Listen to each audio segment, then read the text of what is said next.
Halo teman-teman, kembali lagi sama Dikicu. Nah, kali ini depan gue udah ada ADV 160 tahun 2023. Maaf ya kalau ada berisik karena lagi ada renovasi di sebelah rumah. Jadi sekarang kita bahas ADV 160 ini.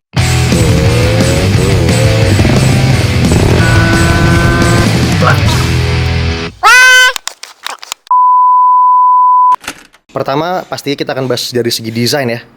Ini desainnya bener-bener adventure look banget, bener-bener kayak adiknya banget XADV ya. Jadi Honda berhasil banget menurut gua untuk membuat apa ya, semacam crossover dari Matic dan motor adventure yang bisa diterima desainnya oleh orang Indonesia. Dan menurut gue pribadi ini pun motor ganteng banget bentuknya. Kita lihat dari depan ya, ini ada windshieldnya juga adjustable. Nah, tarik dua. Nah, jadi dia bisa angle-nya lebih dangak ya. Nah, ini kalau buat turunin lagi teman-teman. Gitu. Di sini ada DRL ya. Terus lampunya juga ada LED, dua-duanya LED. Nah, lampu sennya juga kita bisa lihat di beberapa tipe Honda lainnya yang pakai sen kuping seperti ini. Ini sama ya, CBR, CB, terus Vario, dan ADV ini bentuknya seperti ini. Terus juga kita bisa lihat ya, konturnya ini bener-bener kayak berotot banget ya.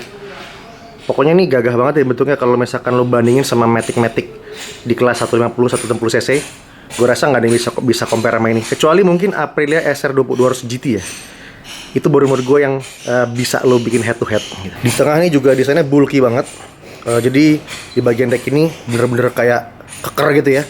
Dan di tengah sini ada fuel tank atau fuel lid gue bilangnya, fuel lid, tempat isi bensin.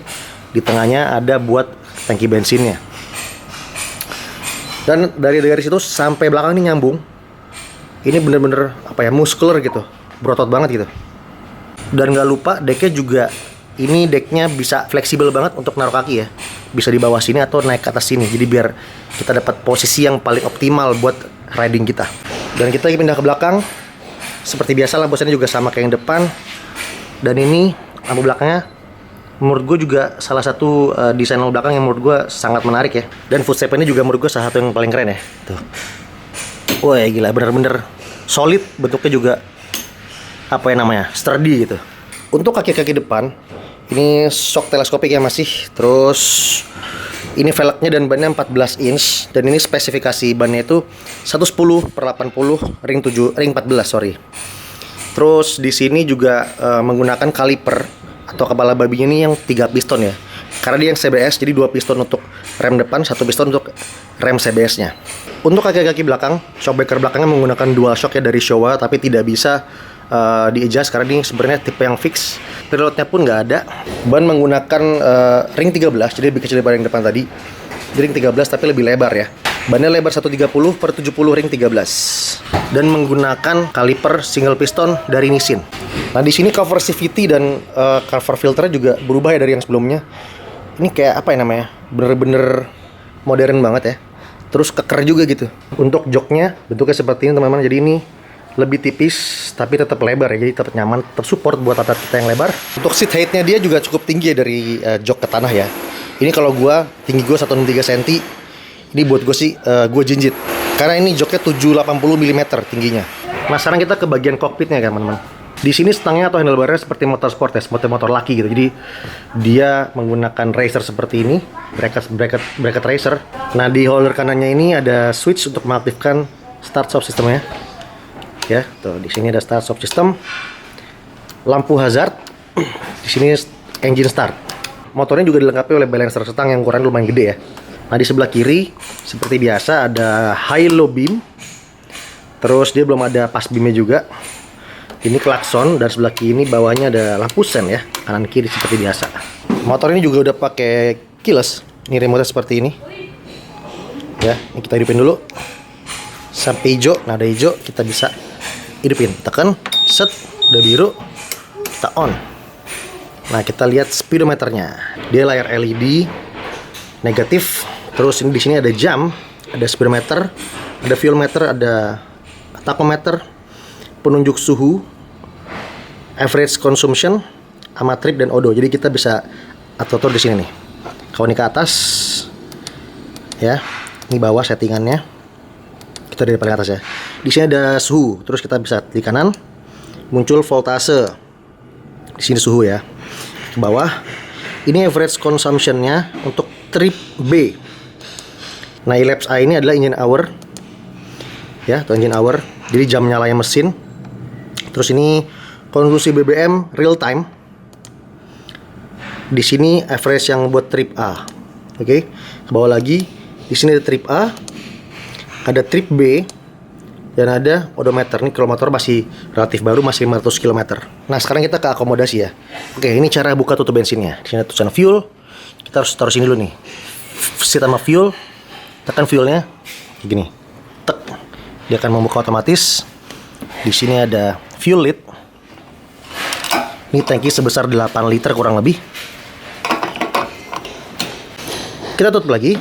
Nah, sekarang kita buka bagasinya. Seat kita tekan. Oke, ini udah kebuka. Nah, ini adalah bagasi ADV 160 ya.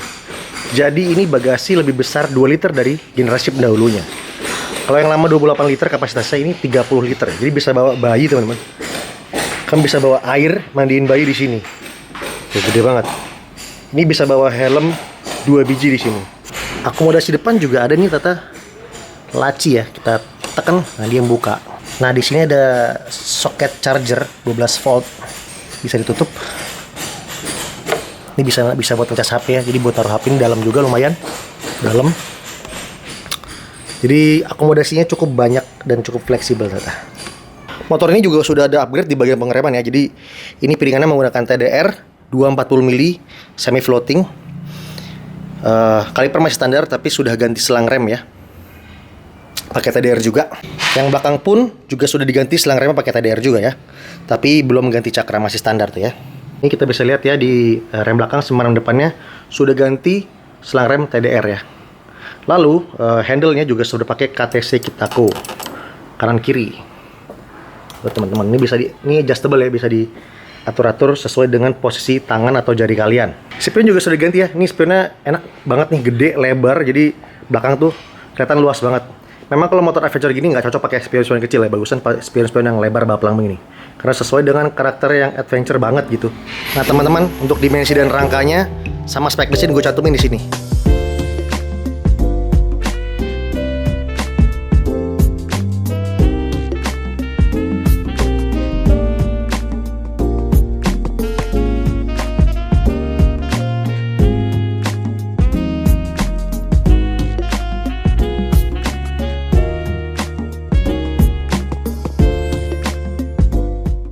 Oke teman, kita udah siap untuk mencoba motor ini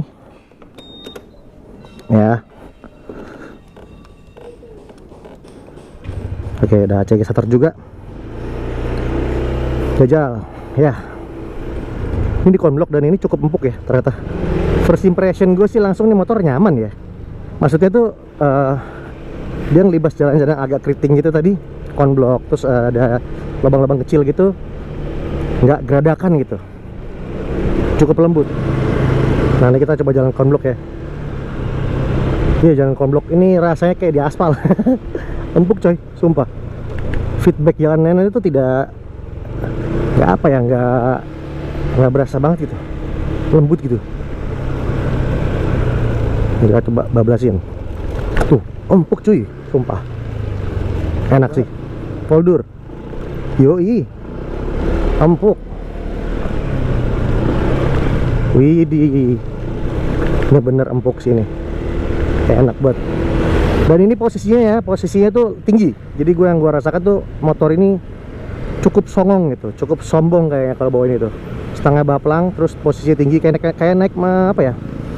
Kayak naik Pulsar custom gue itu. Oh ya, respons mesinnya cukup oke. Oh, enak ini. Jadi ergonominya untuk orang kayak gue yang tinggi 163 ini dari bahu ke stang sangat nyaman, bisa gue bilang sangat nyaman. Di posisi lengan kita tuh relax, bahu kita relax juga, dan posisi dari tempat gue duduk sampai kaki di bawah ini pijakan itu juga relax, santai. Dan kalau gue agak selonjorin, nyaman banget ini bener-bener. Ini kalau misalkan kita touringnya panjang gitu ya, ini kayaknya bakal nyaman karena kita bakal fleksibel untuk posisi kaki kita. Ini bisa selonjor gue tuh. Karena gue kan kaki gue juga nggak panjang ya, kaki gue pendek, jadi gue bisa selonjor di sini, gila. Tuh, mantap. Jadi kalau di motor ini kesannya tuh ya, rasanya tuh naik motor canggih gitu, karena depannya ini nih, kokpitnya itu ya, kita tuh mata kita dimanjakan dengan stanga yang baplang, terus banyak tombol-tombol di saklar atas switchnya ini, sama layar LED-nya yang juga canggih, dan bentuknya ini tuh modern gitu. Jadi kalau gue sih pribadi, gue seneng ngeliatnya ya. Oke, kita coba tes jajal, tarik ya dikit.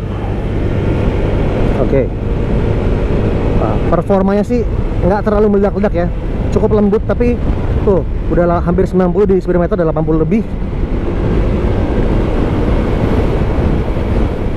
Cukup enak performanya ya, jadi nggak ngoyo, dan shockbreaker lembut ya. Ini buat gue lembut sih, buat gue.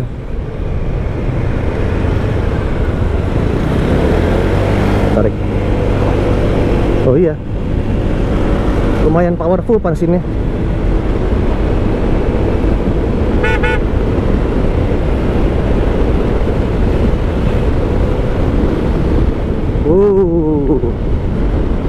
Ya karena shockbreaker lembut, tapi jadi ini ya, kalau kita high speed di jalan yang agak bumpy itu berasa geol-geol ya, apa kayak ngayun-ngayun gitu. Tapi tetap nyaman sih. Dan ini manuvernya gue nggak bisa bilang enteng, tapi untuk ngelihat body yang sebesar ini bisa dibilang cukup ringan ya. Tapi tidak lebih enteng daripada NMAX menurut gue. Kalau NMAX itu lebih enteng, itu lebih nimble, lebih lincah dia. Ini sih kalau gue rasa untuk dipakai jarak jauh ya, ini sangat proper ya. Misalkan kayak touring-touring yang 200 kilo ke atas, itu gue rasa enak banget pakai ini. Iya tuh, kakinya bisa selonjor, bisa biasa aja, bisa tarik belakang dikit. Cuma memang kalau untuk postur gue, si kaki ini yang posisi ke depan ini, yang posisi jauhnya ini lebih enak punya NMAX, karena lebih dekat ke kaki gua gitu. Ini agak lebih jauh. Pengereman juga oke, terutama karena ini juga udah di-upgrade ya, jadi remnya mantep ya. Tuh, remnya mantep.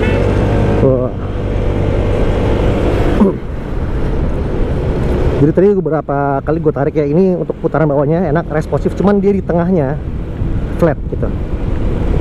Jadi mungkin kalau kiri ada di setting lagi bisa lebih enak. Karena ini kalau dilihat kita lagi tarik, kalau kita tarik gasnya ya, itu dia bermain di putaran tuh, sekitar 6.000 sampai 7.000 rpm. Jadi kalau misalkan bisa dinaikin ketika kita gas set gitu, pol gitu, bisa dinaik sampai 8.000-an, mungkin itu lebih enak lagi tuh. Ini dia naik cuman sampai 6.000-an ke 7.000-an ya, mostly 6.000-an. Nah, jadi kurang, agak dinaikin, digeser lagi dengan cara nyeting CVT-nya, kayaknya lebih enak. Nah, kita coba putar balik ya. Putar balik di sini cukup oke. Tarik lagi. Tuh, dia di 6.000-an, 6.500. Dia steady di situ CVT-nya. Ini kalau digeser sampai 8.000 mungkin enak nih. Lebih teriak lagi. Tapi overall sih enak banget sih motor. Sangat menarik untuk dimiliki ya. Karena gue lagi seneng-senengnya apa ya namanya, motoran sama bini itu agak jauh-jauh gitu. Coba kita lihat, kita filtering, kita slip-slip. Iya sih, ini kalau buat slip-slip masih lebih berat dibanding bawa NMAX ya. Kalau NMAX atau Lexi itu menurut gue jauh lebih enteng ya.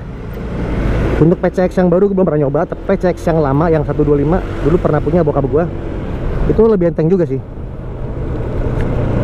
Wah, ini sih mantep ya.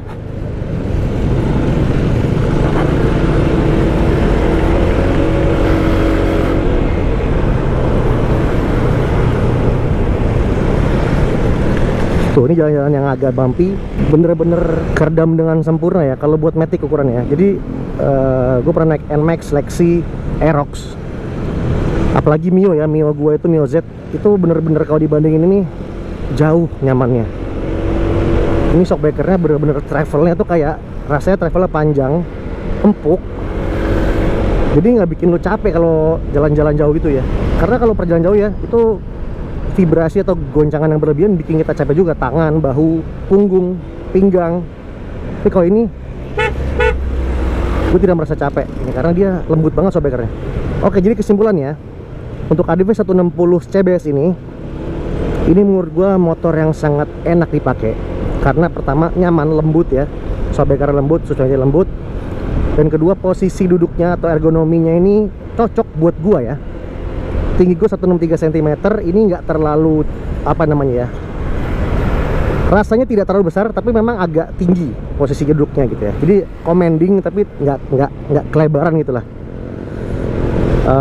Itu pro-nya buat gua dari segi kenyamanan ya. Dari segi performa ini buat gue cukup. RPM bawahnya tenaganya oke, meskipun RPM tengahnya agak flat ya, tapi di speedometer tuh naik terus dia. Terus fitur-fitur ini juga enak ya, karena gue lumayan suka utak-utik. Jadi ini kayaknya menarik gitu. Ada banyak pecet-pecetan ya, apalagi di sini ada joysticknya. Ada tuts-tutsnya di sini buat apa namanya, ngontrol speedometernya. Nah kalau cons-nya atau nggak enaknya, ini buat gue seat height-nya masih terlalu tinggi buat gue, jadi gue jinjit, nggak bisa napak dua kaki dengan sempurna ya. Gue harus pakai satu kaki kalau mau sempurna napak gitu. Kedua, untuk handling di low speed lebih berat dibanding NMAX ya, jadi nggak terlalu lincah. Tapi kalau untuk high speed agak lumayan stabil.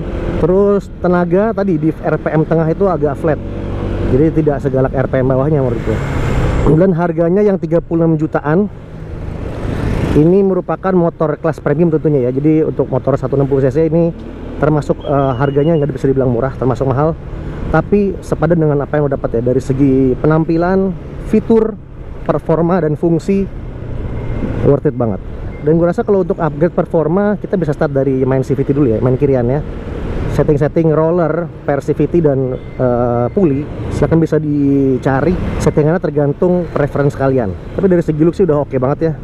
Tinggal kita mau main ke arah mana. Kalau ini sih memang pasti, atau kemungkinan besar arahnya upgrade ke arah adventure ya gitu. Jadi touring style lah, lebih cocok gue rasa. Oke, jadi sampai situ aja untuk ulasan gue tentang Honda DV160 ini. Semoga membantu buat kalian yang lagi milih motor. Ini bisa jadi salah satu pilihan yang oke buat kalian yang mau tampil edgy ya, nggak biasa gitu. Oke, terima kasih udah nonton video gue. Jangan lupa like, subscribe, dan komen kalau mau nanya-nanya di bawah. Terima kasih. Dikicu cabut dulu. Ciao.